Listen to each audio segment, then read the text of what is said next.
Stop scrolling. What if I told you that the words you're hearing right now, these shapes of sound turned into meaning, are the result of millions of tiny evolutionary leaps?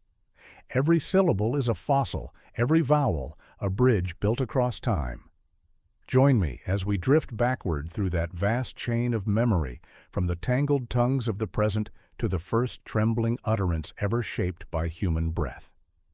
Before writing, before history, before even the idea of us, there was only sound and the instinct to share it. Tonight we'll follow that sound as it grows, fractures, reforms, and carries entire civilizations on its back. By the end, you may never look at a simple conversation the same way again. So close your eyes, steady your breathing, and let the story of language begin to speak for itself. 1. The first word. Imagine a world before words.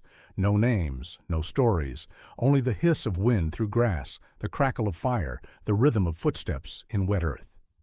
Communication was motion, a glance, a gesture, the tilt of a head toward danger. For countless ages, that was enough. Then, somewhere in the dark between survival and curiosity, a single sound slipped free, a sound that wasn't warning or mimicry, but intention. A mother's hum soothing her child, a hunter's call shaped not by fear, but by memory. The first word, though no one remembers what it was, changed everything. Scientists trace this moment not to a single spark, but to an accumulation of tiny biological gifts. A lowered larynx, a flexible tongue, a brain wired for rhythm. Each mutation carved a clearer path between thought and breath. But myths tell a different story. Some say language was a gift from the gods. Others whisper it was stolen fire, a power mortals were never meant to hold. Because once the mouth could shape meaning, silence would never rule again. Picture those first gatherings around the fire, the way faces flickered orange and gold, how shadows danced like moving stories on the cave wall. Sounds became symbols, symbols became bonds. The world itself began to divide into names: sky, stone, river, heart. To speak was to make the invisible real. And yet, with every new word, something slipped away. The quiet unity of instinct, the shared simplicity of a world unspoken. Language began as a miracle, but it also carried a cost. It allowed truth and deception, promise and threat, love and manipulation. Every syllable was a blade with two edges.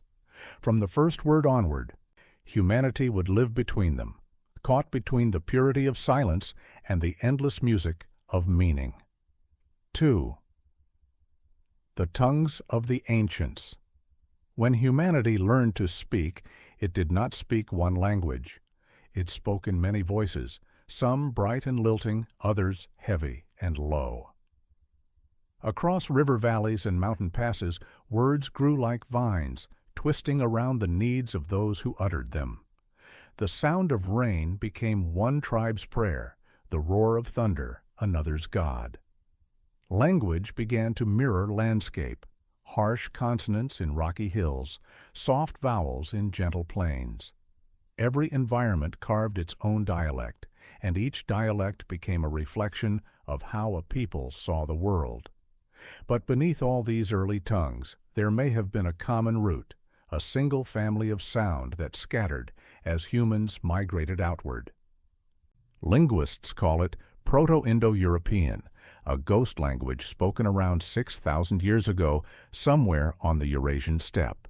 No one has ever heard it, yet fragments of its voice still echo today in the most ordinary words we use.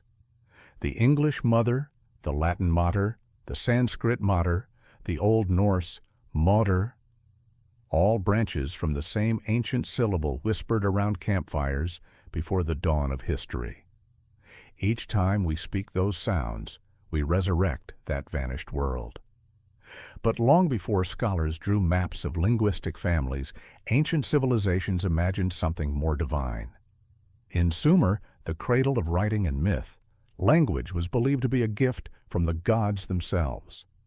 They said Enki, the god of wisdom, shaped words from the clay of creation, teaching humankind to name the stars so that heaven and earth would remain connected. To speak was not merely to communicate, it was to participate in creation. Every word echoed the divine. Every name anchored a fragment of order in the vast chaos of the cosmos. In Egypt, words were not just sound, they were power. To the priests of the Nile, writing was the breath of life itself. Their hieroglyphs were called medunecher, the words of the gods. To write a name was to summon its spirit. To erase one was to kill it forever. Pharaohs had their names carved deep into stone, not only for memory, but for immortality. Even the simplest mark on papyrus was a spell, binding the seen and unseen together. Through language, the Egyptians believed, the dead could still speak. Across the sea, the Hebrews spoke of a time when humanity had been united by one language, a single speech that bound all people together. But pride, they said, had broken that unity. In the city of Babel, mankind tried to build a tower reaching into heaven, and God, angered by their ambition, confused their tongues so they could no longer understand one another. The Tower of Babel became the great symbol of linguistic division, a divine punishment that turned humanity's greatest strength into its source of endless separation. Whether myth or metaphor, it captured an eternal truth. That language both connects and divides. Still, even within that division, language became the memory of civilization. Through it, laws were written, songs preserved, prayers whispered, and trade negotiated. Each people guarded its tongue as a sacred inheritance. To lose it was to lose identity. To learn another's language was to step, cautiously, into their mind. Consider Mesopotamia, where scribes pressed reeds into wet clay, leaving wedge-shaped impressions that would harden under the sun. These marks, cuneiform, were among the first written records in human history. They captured not just inventories or taxes, but myths that still resonate today. The Epic of Gilgamesh, humanity's oldest surviving story. Within those tablets, we hear the ancient heartbeat of storytelling, the echo of humanity asking the same questions we still whisper to ourselves. Why do we die? Why do we dream? Across continents, other peoples found their own ways to make the invisible visible. In the Indus Valley, a script emerged of looping symbols still undeciphered. Silent witnesses to a civilization that vanished without translation. In China, pictographs grew into logograms, thousands of intricate forms, each carrying layers of sound and meaning. In the Americas, the Olmec and later the Maya painted glyphs onto temple walls, blending art and language so tightly that every symbol was both image and sentence. To these cultures, to write was never mechanical. It was sacred choreography, the hand mirroring the mind reflecting the world. Yet, even as humanity shaped thousands of languages, many shared the same impulse, to explain how language itself began. Across myths and faiths, words were linked to breath and creation. In the Rig Veda, the ancient Sanskrit hymns, speech, Vak, is a goddess, the mother of all knowledge. In the book of John, the world is born through the Word. In the beginning was the Word, and the Word was with God, and the Word was God. Across distant cultures, this same intuition surfaced, that meaning, sound, and existence were inseparable. To speak was to summon the universe into being. But language, like fire, could also consume. Kings used words to command, to conquer, to divide. Priests guarded sacred languages so that only the initiated could access the voice of the divine. Knowledge became power, and power became silence for those who could not read or speak the approved tongue. The same gift that united tribes began to draw boundaries between them. Still, there was beauty in the branching. Travelers crossing deserts carried words with them as seeds, leaving trails of borrowed sounds in every oasis.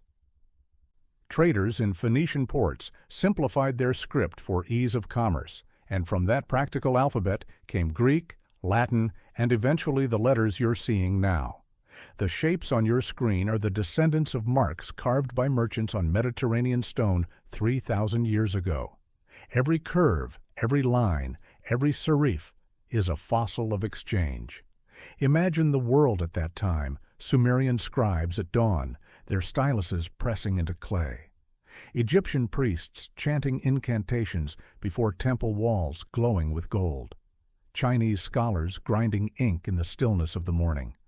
The air itself alive with words being born. Each culture believed it was inventing something eternal, yet none could have known how fragile their tongues truly were. Languages, like empires, would rise, expand, and fade. The earth would swallow their scripts, the wind would erode their monuments. But the echo of their words, those patterns of sound that once bound meaning to breath, would survive, carried forward in the mouths of strangers. Every modern language is a palimpsest, a layered parchment where ancient voices whisper beneath newer ink. Say, night, and you speak not only English, but the ghosts of Nox, Nact, Nacti, Nats, threads woven from a single primordial syllable. Every conversation is an archaeology of sound. Every word is an artifact. So when we trace the tongues of the ancients, we are not simply studying history. We are listening to ourselves across time. Each utterance connects us to those who first looked up at the stars and tried to name them. Each word carries both memory and miracle. It is humbling to realize that language, the very thing that makes us human, is also the oldest inheritance we barely understand. And as we drift deeper into that inheritance, the story only widens. For soon, words will no longer live solely in the mouth or the ear. They will be carved into stone, inked onto parchment, etched into permanence. Sound will become symbol. Speech will become script. And from that transformation, civilization itself will emerge. Soft transition. In the next moment of our journey, the night will glow with firelight and shadow, and we'll watch as the first scribes learn to trap language in clay and ink to write the world into being. 3. The sound of survival language was not born in temples or palaces. It began in the throat of the hunted and the hungry. Before it became poetry or scripture, it was strategy. A warning cry in tall grass, a signal shared between eyes too far apart to see danger. Long before alphabets or prayers, language served one purpose: to keep us alive. Picture the first hunter-gatherers on the savannas of Africa. Every sound around them was information: the crack of a twig, the distant growl, the sudden hush of birds taking flight. Out of this music of survival, the human ear evolved not only to hear, but to listen, to assign meaning. A certain pitch meant predator, a certain rhythm meant safety. And then, slowly, humans began to mimic those sounds, imitating the world so they could control it. A whistle for the hawk, a growl for the lion. Sound became simulation, and simulation became speech. Scientists believe this process unfolded over hundreds of thousands of years, shaped by both anatomy and necessity. The human mouth, unlike any other primates, grew capable of subtle modulation, lips, tongue, and larynx working in extraordinary harmony. Our ancestors didn't just grunt, they sculpted air. Each vibration of breath carried new precision, transforming instinct into instruction. The Neanderthals may have had the brain power for language, but it was Homo sapiens who refined the instrument. The voice became our first technology. But with this gift came consequence. Once words existed, silence became unbearable. We began to fill every pause with comfort, warning, or deceit. Language became a weapon as much as a tool. A whispered plan could hunt better than a spear.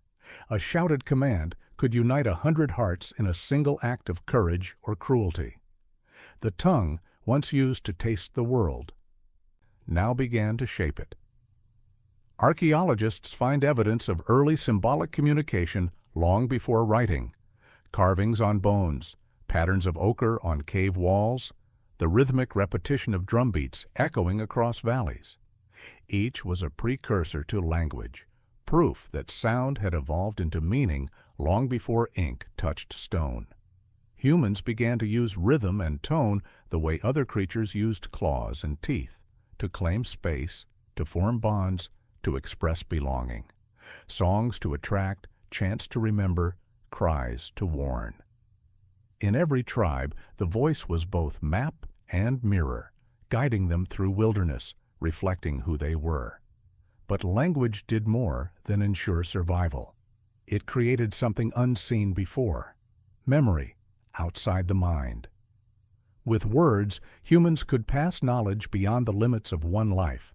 Fire could be taught, not rediscovered. Paths through forests, recipes for medicine, the names of stars, all could now live within sound. The body still perished, but the knowledge remained. Language became humanity's first form of immortality. And yet, it carried its own shadows. Because to speak was to divide, to define one thing as separate from another. The moment we said this and that, we began to build categories, judgments, borders. Speech allowed empathy, but it also birthed envy. It brought comfort, but also confession. We became aware not only of others, but of ourselves. The first word may have been a call to another, but the second was a reflection: I. And with I, humanity stepped into the storm of consciousness, where thought could no longer be undone. Myths across cultures echo this duality. In some, language is sacred fire; in others, it is temptation. The Greeks spoke of Hermes, the divine trickster, who gave human speech but also lies. The Dogon people of Mali tell of Nomo, the celestial being who descended from the sky bringing language. But his words also unleashed chaos. In every myth, the same warning hums beneath the surface: once the mouth opens, the world changes forever. And yet, despite the cost, language triumphed. Tribes that spoke well survived better. Those who could plan, deceive, persuade, and console built tighter circles of trust. Over generations, this advantage became genetic.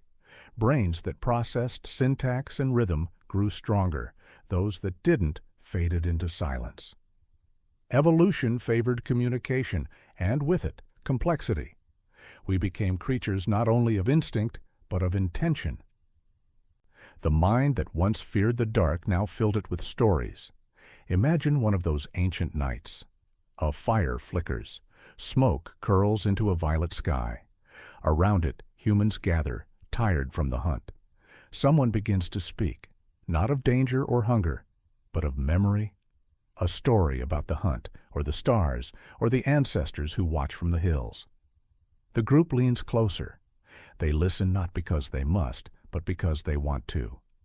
This is the moment when language becomes more than survival. It becomes meaning. The sound of survival had evolved into the song of identity. Through speech, humanity learned to build invisible bridges, to cross the gap between minds. Every word shared was proof that no one had to face the dark alone. That simple truth carried us forward, from scattered tribes to growing civilizations, from oral memory to written permanence. Soon, words would no longer vanish with the breath that spoke them. They would be captured, fixed, made eternal. Clay tablets, scrolls, carved stones. Humanity's next leap was not in sound, but in silence. For when the spoken became the written, language ceased to be fleeting. It became history. Soft transition. And so, as the fires of memory burned brighter, humans began to do something extraordinary. They wrote the world itself, trapping the breath of life in lines of clay and ink, turning sound into symbol, and symbol into civilization. That story begins next. 4. Writing the world, from symbols to script. Once, words vanished with the wind. Every story was only as strong as the breath that carried it. But then came the first moment of rebellion against forgetfulness, the moment humanity tried to trap sound in matter. It began, quietly, with marks. In the valleys of Sumer, where rivers met and memory drowned in floods, scribes pressed reeds into soft clay. At first it was counting: sheep, grain, trade. Each mark stood for an object, not a word. But soon the marks grew restless. They began to represent ideas, then sounds, then entire sentences. The clay tablets hardened under the Mesopotamian sun, and for the first time, words outlived their speakers. Elsewhere, others followed the same whisper of innovation. In Egypt, priests painted life into stone with a language of images: birds, eyes, serpents, suns. Every hieroglyph was not only a picture, but a vibration frozen mid-air. To carve a name was to summon its soul. To erase it, to destroy its afterlife. That belief gave words sacred weight. The pen became an instrument of eternity. Further east, in China, symbols evolved differently. Instead of representing single sounds, they captured meaning itself, entire ideas woven into brushstrokes. Writing became not just record, but ritual, a meditative act where ink, paper, and silence worked together to mirror thought. The written word wasn't only language, it was art, each line breathing intention.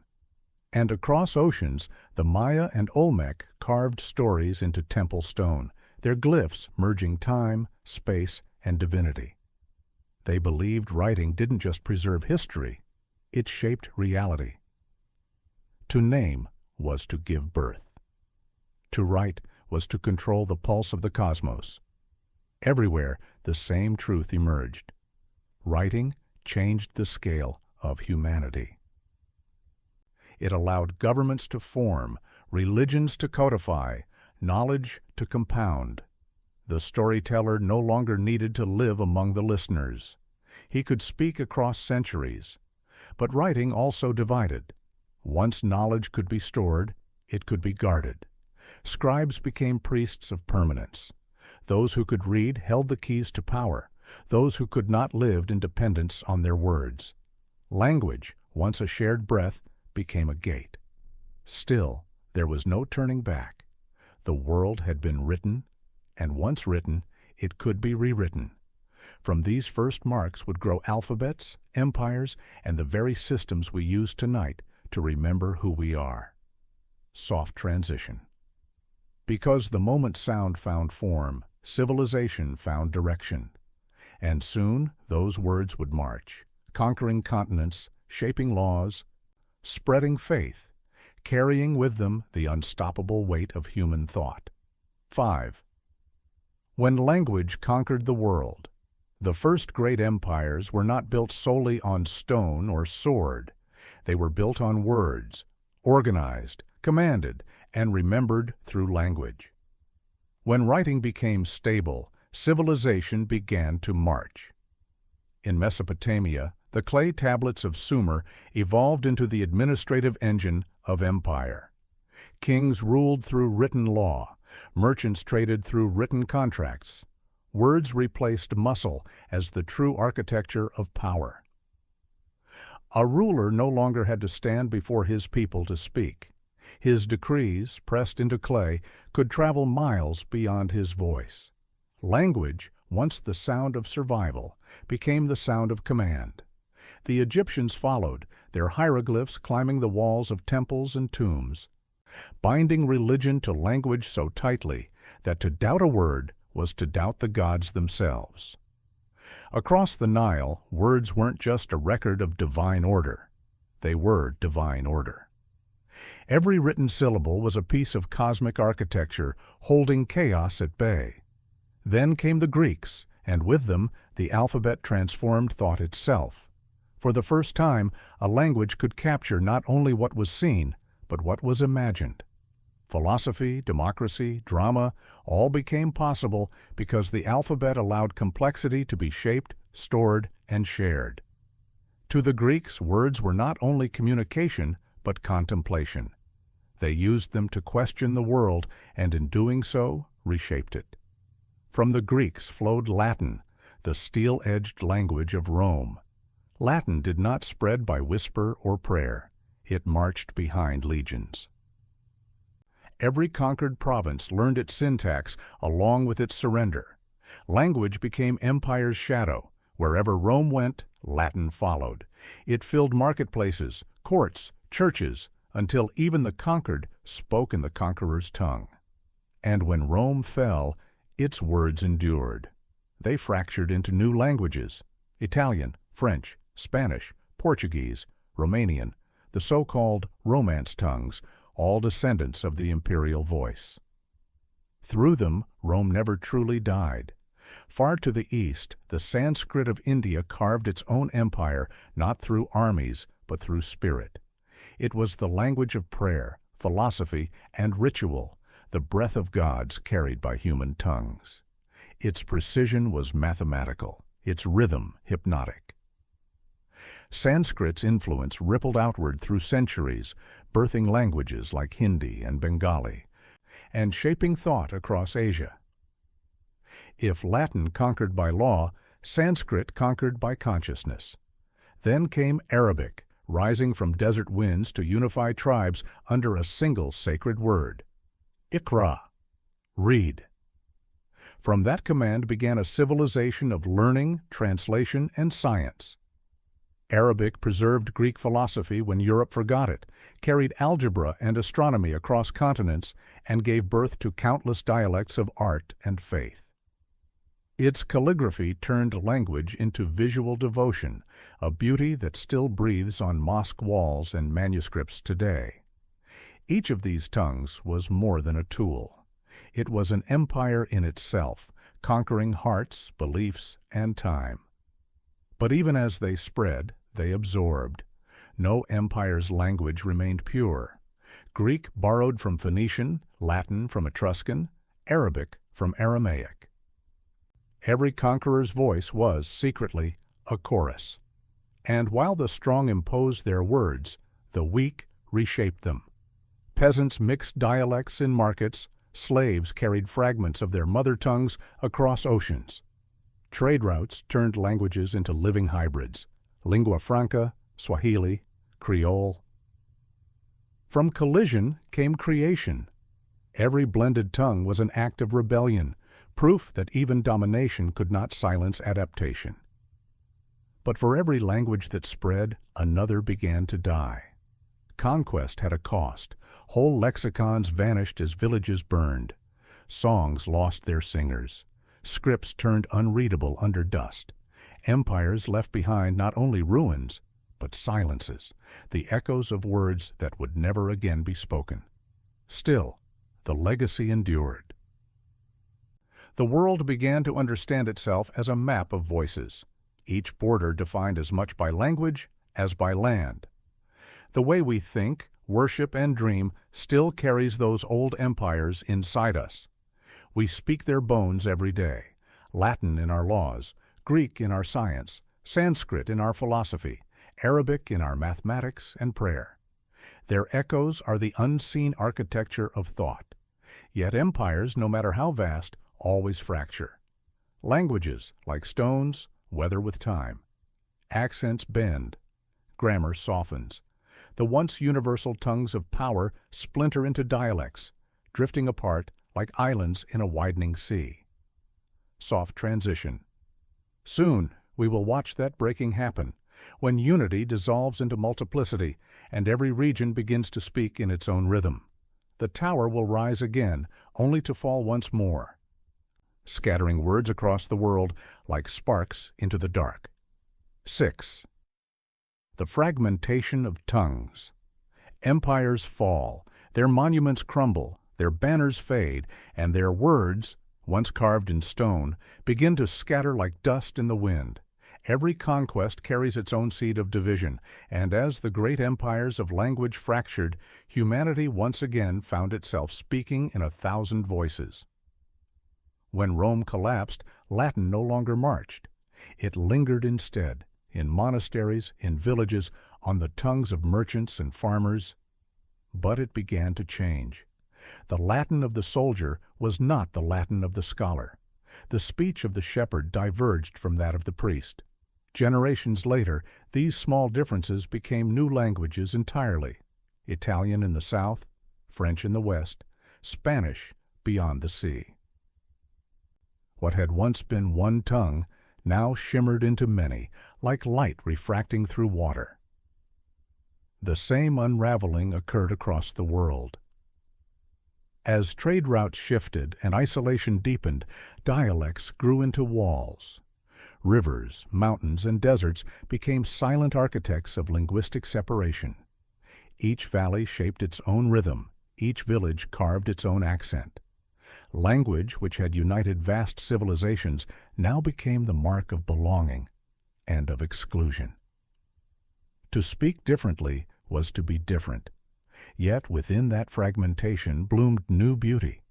The diversity of sound and meaning mirrored the diversity of experience. People began to speak the world as they saw it, cold and sharp in the north, soft and rhythmic by the sea. In the forests of Europe, consonants clashed like branches. In the islands of the Pacific, vowels flowed like waves. Each new tongue was a mirror held up to the landscape, shaped by the wind and the mouth that breathed it.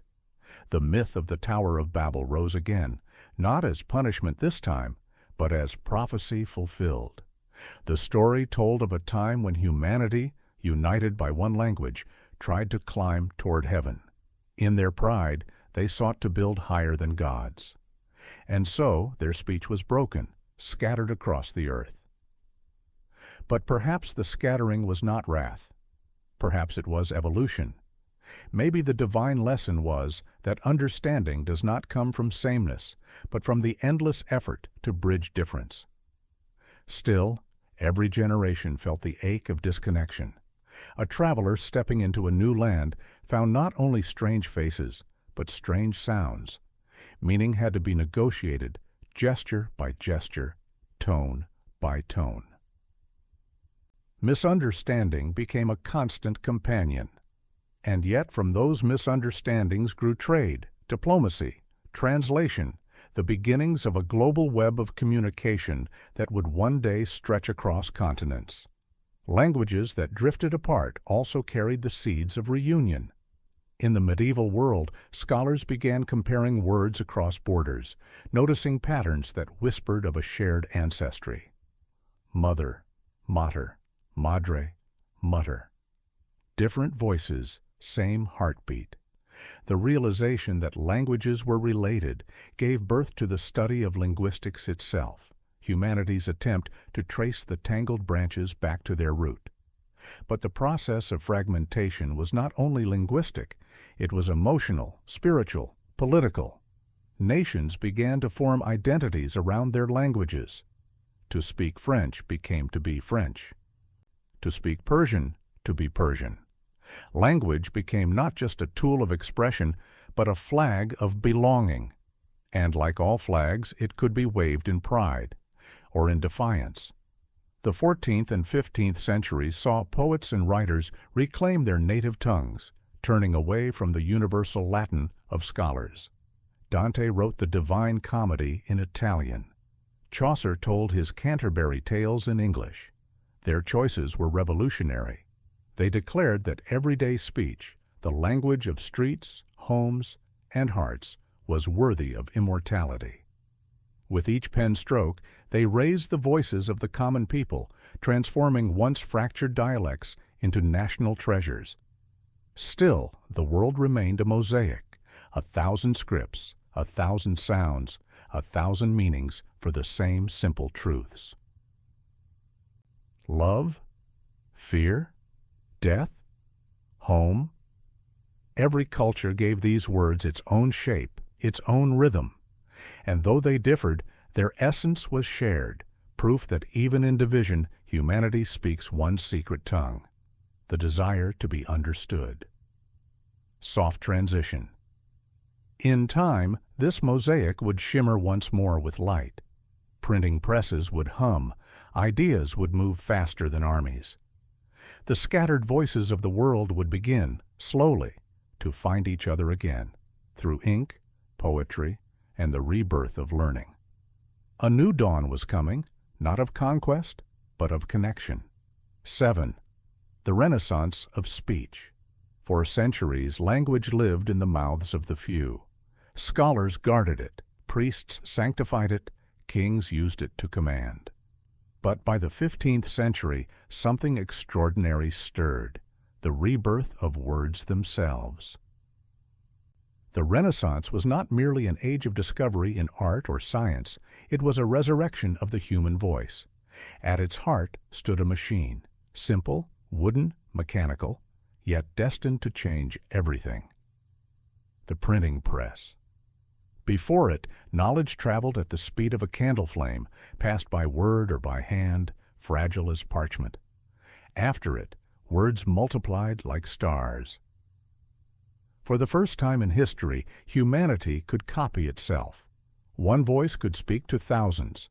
Language, once local and fleeting, became permanent and global. The first printed Bibles in Europe broke barriers once held sacred. Words that had belonged to the clergy now reached the hands of farmers, merchants, and sailors. They read them aloud in taverns, whispered them by candlelight, argued over their meanings. Each reader became a preacher, each page a revolution. The monopoly of knowledge cracked, and through that fracture, light poured in. But the Renaissance was not only a triumph of machines, it was a rebirth of imagination. Writers, poets, and philosophers rediscovered the languages that empire had buried. They dug through the ruins of Greece and Rome, translating forgotten scrolls, reviving lost ideas. Through those translations, humanity rediscovered itself: reason, proportion, beauty, doubt. The ancient voices spoke again, but through new mouths, in new rhythms. Yet even as scholars looked backward, they also began to look inward. In Italy, Dante Alighieri defied centuries of tradition by writing the Divine Comedy, not in Latin, but in the living, breathing Italian of the streets. He wanted every soul, not just the learned, to follow his journey from darkness to light. In England, Geoffrey Chaucer did the same, shaping English, once dismissed as crude, into music. In Spain, Cervantes gave voice to the dreamer and the fool alike. The languages of the people became languages of art. Common speech became immortal. The poets of this new age understood something profound, that every language carries its own music, and that music is worth preserving. They didn't merely write, they listened. They captured the sound of markets, laughter, and prayer, weaving it into literature.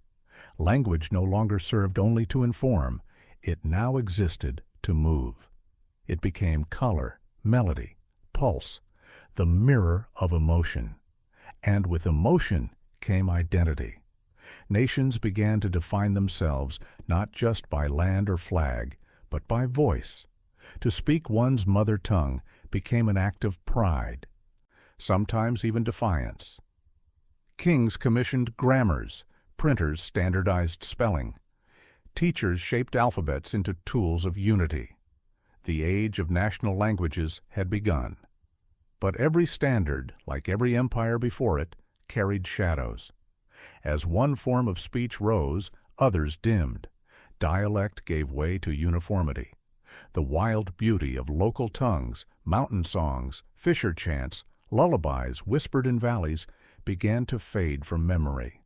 Progress demanded clarity, but clarity often came at the cost of texture. Still, in that balance between loss and rebirth, humanity found its new rhythm. Beyond Europe, new languages began to travel with sails and guns. English, French, Portuguese, and Spanish crossed oceans, merging with the voices they met. Colonialism brought cruelty, but it also fused vocabularies. Creoles and hybrids, songs of pain and survival. Every conquest rewrote the map of meaning. From Manila to Mexico, language became both wound and bridge. And yet, through all its collisions, the written word remained the great equalizer. Printing had freed thought from geography. A poem could outlive its poet. A letter could change a continent. Language had evolved once more, no longer the breath of a few, but the shared inheritance of millions. Imagine the hum of early presses, the rhythm of type striking paper, the scent of fresh ink filling narrow streets. Those sounds were the heartbeat of a new world. Every printed page was a spark against the long night of ignorance. And with each spark, humanity grew brighter, one word at a time. But even this age of ink would not last forever. A new kind of voice was waiting beyond the horizon, invisible, electric, and infinite. Soon, words would leave the page entirely and enter the ether, carried not by hand or horse, but by light itself. The next age would not just speak, it would echo. 8. The age of the algorithm. The hum of printing presses has long gone quiet. Now the world speaks in pixels and pulses, electric breath flowing through glass. Language has become light. Every second, billions of words travel invisibly across oceans.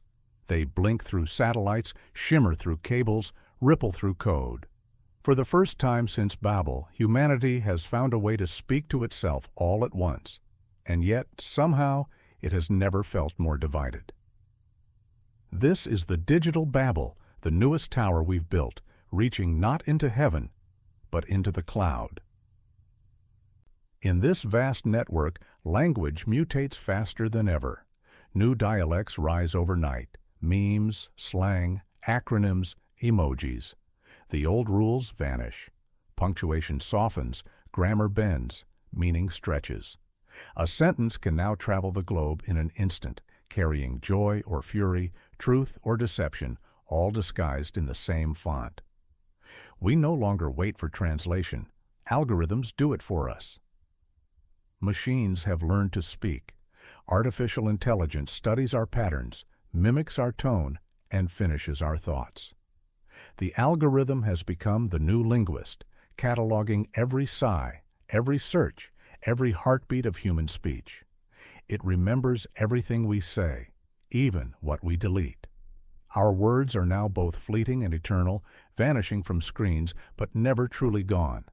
And yet beneath this noise, something familiar persists, the ancient need to connect. Whether through ink, clay, or code, we still reach outward, searching for understanding in the glow of our devices. The medium has changed. The longing has not. The digital Babel is both miracle and mirror. It reflects our brilliance and our confusion, our unity and our noise. We've built the most powerful language machine in history, one that can speak in every tongue, translate every phrase, and yet still struggle to make us truly understand one another. Soft transition. Beyond the glow of our screens, the old voices still whisper, the lost tongues, the silenced words, the vanished songs of forgotten people. They remind us that language, however vast, is always fragile, and some voices are still waiting to be heard again. Chapter 9. Lost Tongues and Whispered Ghosts. Listen closely, and you might still hear them, the faint echoes of words no mouth will ever form again. They drift through old forests, through ruins and riverbeds, through pages no one can read. The world is haunted by its lost languages. Every few weeks, somewhere on earth, another tongue falls silent. Sometimes it's with the death of one last elder, carrying an entire grammar within a single breath. Sometimes it's a lullaby no longer sung, a story never passed on, a prayer replaced by another. When a language dies, it is not just words that vanish. It is a way of seeing, a color unnamed, a memory untranslatable, an understanding of the world that no other sound can perfectly express. Linguists call them extinct languages, but that word feels too clinical, too final. In truth, They are more like ghosts, half remembered, half alive. They linger in place names and idioms, in accents we can't quite explain. Sometimes they hide inside the words we use every day, faint fossils of speech buried in our vocabulary. Latin hums through law, Norse whispers through English, Arabic sighs through Spanish. The dead are still speaking. We just forget to listen. Around the world, small groups still fight to keep their ancestral tongues alive. Children learn from grandparents by candlelight. Linguists record fading sounds before they disappear. Technology, once the great eraser, has become an ally, preserving the fragile voices of those who refuse to be forgotten. But even in this digital age, loss continues. Globalization smooths away the rough edges of local speech, replacing songs with slogans. The world grows louder, but its vocabulary grows smaller. And yet, perhaps every lost language leaves something behind, an afterimage in the collective mind. When the wind moves through ruins or across water, it almost seems to speak, carrying fragments of words once precious to someone, somewhere. Soft transition. The story of language has always been a cycle: birth, growth, silence, rebirth. And as we approach the final chapter, we return to that cycle once more, to wonder where the voice of humanity goes next. 10. The infinite conversation. All stories circle back to silence, and so does this one. After all the centuries of speaking, from the first cry in the dark to the coded hum of satellites, humanity still finds itself listening for the next word. The conversation has never ended. It has only changed form. Today, we stand at another threshold. Artificial intelligence learns our idioms and invents new ones. Machines whisper between themselves in tongues we barely recognize. Efficient, logical, emotionless. Perhaps this is evolution's next voice, a language stripped of hesitation, born not from lungs, but from light. Or perhaps it is only an echo, a mirror held up to our own endless need to communicate. Still, beneath all progress, the essence of language remains the same. It is the bridge between isolation and belonging, between thought and being known. Every word, no matter how ancient or new, is an attempt to say one simple thing: I am here. Do you hear me? And maybe that's the heart of it.